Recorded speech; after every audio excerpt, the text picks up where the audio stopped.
Alright, so today we're going to go ahead and do another community video. This one's a little different because I really wanted to focus on the Warmonger and statements surrounding the next season and things Ubi talked about in the latest Warriors Den. In the next one though, I'll be doing more random picks. But if you're new here, a community video is where I ask you guys to send me questions or statements about whatever you want, and I answer some of them right here in a video.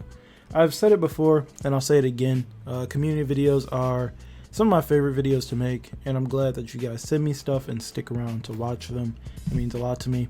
As always, if you do watch these videos somewhat regularly, I'd really appreciate it if you sub to the channel, as it really helps me out. Now let's not waste any more time and get right into it. Alright, so we're going to start things off talking about Warmonger. There were plenty of comments about Warmonger this time around, of course. There was praise, but there was also plenty of concern, which, as we found out when they announced that Warmonger will be the next hero, is going to be a topic of discussion even after they release. I've already said most of what I've wanted to say about this topic, but there is a little more that I want to say that I didn't mention in the recap video. I saw a lot of Warmonger is just Warden 2.0 comments, or Warmonger is just what Ubi had planned for Warden, and to that I have to say we have no idea if that's true. I don't think so. I mean, yeah, there are some similarities in what we see in the event, and yeah, their weapons are similar and they do have the same archetype of armor, if you want to call it that, but they're still totally different heroes. Now, I personally would have preferred a samurai hero because I really want the samurai to get a hero that I can grasp onto and call my main, but I'm fine with who they put together. A lot of you mentioned that you're also okay with this hero in terms of their design and part in the story that Ubi is telling this year, but just didn't want to see another sword in the game, and I do see where you're coming from. Weapons are a huge part of the game. They literally dictate how the hero is going to fight. They build and craft their characters around the weapon, and it would be cool to see a different weapon other than a sword. We have a lot of swords or sword-like variants in the game now. Warden, Kensei, Tiandi, Peacekeeper, Orochi, Warlord, Black Prior, Highlander, Centurion. Aramusha has two, and soon to be Warmonger. I think that's it. Hopefully the next hero will get something different, but I don't think we should dismiss Warmonger because of the weapon they wield. We need to play them first. As for the reused animations, we don't really have an answer on anything. I highly doubt Ubi would come out and tell us if they did, but looking at them, it's pretty clear that there are a lot of similarities between attacks we see the Warmonger doing and attacks that we have in the game now. And here's where I sort of play both sides of the field. On one hand, I'm actually okay with this being a thing. I'm alright with seeing animations we've seen already, or similar ones, as it's clear that they've tweaked some things in an attempt to make everything look brand new. And trust me, as someone who loves all the animations in For Honor, I'm a little bummed that we haven't seen totally unique animations, at least from what we see in the event. We'll see more this Thursday during the deep dive, but I also understand that we are in the middle of all of this stuff going on, and that making brand new animations is probably not possible right now, so I'm cool with it. It all looks different enough. However, on the other hand, I thought that Ubi worked on these things far in advance and would have had a lot of this stuff done before everyone was working at home. Janhu released in November, I believe, so you'd think that they'd have a lot done with this hero before being sent home, as we were going to receive this stuff a while ago, but things were pushed back. But at the end of the day, I don't work at Ubisoft. I don't know how they do things. Maybe they did have other things planned and they were scrapped, so this is what we're receiving. We really have no idea. We're all just guessing. At the end of the day, I don't think this is necessarily lazy. If anything, I think this would be out of necessity, as Ubi just probably doesn't have the tools to create all new stuff at the moment, and they feel that they need to release something.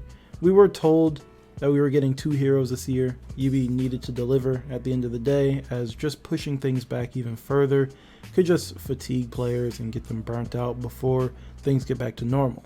I know I personally would rather receive Warmonger right now than nothing at all, despite how that may sound, because I want new stuff to do in For Honor. I want a new hero to grind, I want new armors to earn, and I want to fight a new hero. And I mean, This checks all of those boxes. I prefer this over another delay. Next up, Damon Lee says, I feel like giving Orochi an unblockable was a lazy way to fix him. Alright, so I think we can all agree that giving Orochi an unblockable top heavy finisher will not save the hero. Giving him this unblockable will not automatically turn Orochi into one of the best heroes on the roster, and I'm pretty sure that Ubi knows this as well. I know they didn't sit around, look at all the feedback and whatnot and go, you know what, throw an unblockable on him and let's wrap it up. They also let us know that they're slowing down his lights to go along with the unblockable heavy, which we're going to see how that turns out, as it is coming with the core combat update that'll make lights feel faster. I don't think we can just outright dismiss an unblockable heavy as if it is truly worthless, because Orochi can get to his chain finisher in a lot of ways, you know, a heavy, lights, even a deflect, so it's not like he'll never use it. If anything, I think we could be seeing a whole lot of his unblockable because of how many ways he can access it, if he can get there, depending on who he's up against, of course. It gives him some external pressure and some out of stamina pressure though, but even in me saying that, I know that an unblockable attack isn't exactly what he needed, even if it is a start. Ubi seemed pretty firm on not giving Orochi an unblockable due to the whole identity thing, so maybe this means that they're going to be less rigid on that and give him things that other heroes already have, rather than trying to create brand new ways for Orochi to get damage in, or just speeding him up, you know, like speeding up his top light or his zone attack. Maybe like giving Orochi some sort of bash or a kick to get people to move around. Or maybe they'll do something like make Storm Rush something people should take seriously. Hopefully Ubi isn't finished on working on him, as I believe that they are aware that he still has problems that these changes don't address. Next up, Papa Pred says, okay, next up we've got the captain of Team L, Black with somewhat unpopular opinion. Ubisoft lets the community bully them too much. I say that because their responses / solutions seem to always be reactive and not proactive, especially as of late. Do you think Ubisoft lets the community bully them a bit too much?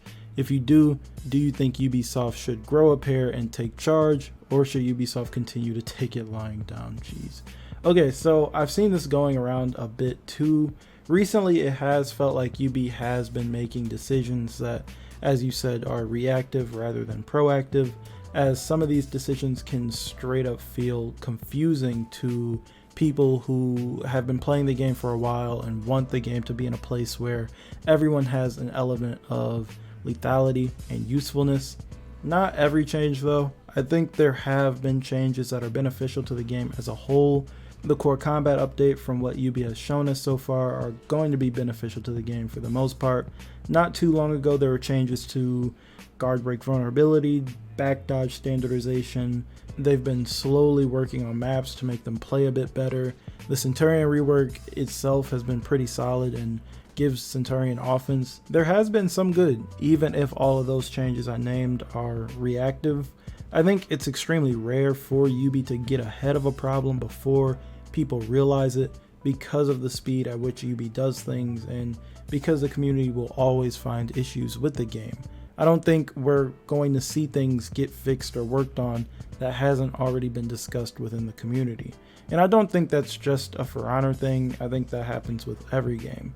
Now, we have seen changes that have sort of bent the knee at some of the outcry against certain heroes. One hero that comes to mind is Hitokiri. It was news to me that Hitokiri could light spam.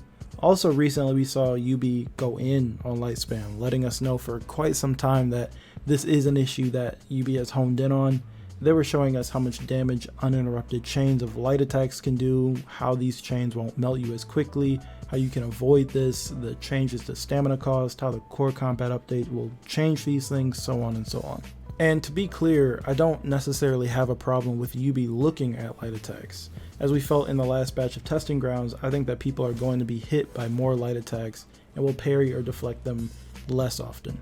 I just don't want Ubi to look at the feedback after a while, see that things didn't go as planned if they don't get the results they hope for, of course, and then continue messing around with light attacks, trying to make them less effective than they are. In their debrief, they say things like, There are certain attacks on certain heroes that we nerfed in terms of attack speed to limit their ability to hit opponents and therefore reduce light spam complaints. Now if you're being light spammed, it will do less damage to you. Or Orochi is singularly blamed by light spam complaints, so we will nerf parts of Orochi's light attack kit with some compensation on the heavy finisher. I'm all for compensating a nerf with a buff, but I'm not totally on board with nerfing a hero based on complaints of light spam of all things. I could be talking way too early here as the update isn't even here yet, and maybe things will feel just fine, but again, my problem is not with the changes themselves. I feel I need to say that, as last week when I talked about this, I saw a hefty amount of comments saying that I should take a step back and look at light spam again. I'm not saying it isn't a problem for plenty of players. If players weren't being hit by a ton of lights, no one would complain about light spam. I just don't think that Ubi should listen to these complaints and take them as is, and make light attacks less effective as a whole, as that can make the game feel worse for players who don't have problems with light attacks, to the point where we won't even want to throw them, as they're heavily punished, as we all know. And I want light attacks to be a usable part of everyone's kit, not just to get damage in, but also to progress through their chains. Anyways, that's all I've got for this video. I really don't want this one to go on for too long, and don't want to talk too much about stuff, as we have the Warriors done on Thursday showing off the Warmonger, and they're doing a deep dive on the character and their kit. If this is anything like the previous deep dives, we can expect to see a lot of stuff. The moveset, the armor, the weapons, all of it. And hopefully Ubi will talk about a few more of the changes coming to the game with the update dropping in 2 weeks on August 6th. As always, I do want to know what you guys think, so be sure to talk to me down in the comments about anything we talked about in this video. And as always, if you like the video, feel free to leave a like and sub if you're new, and I will talk to you guys in the next video.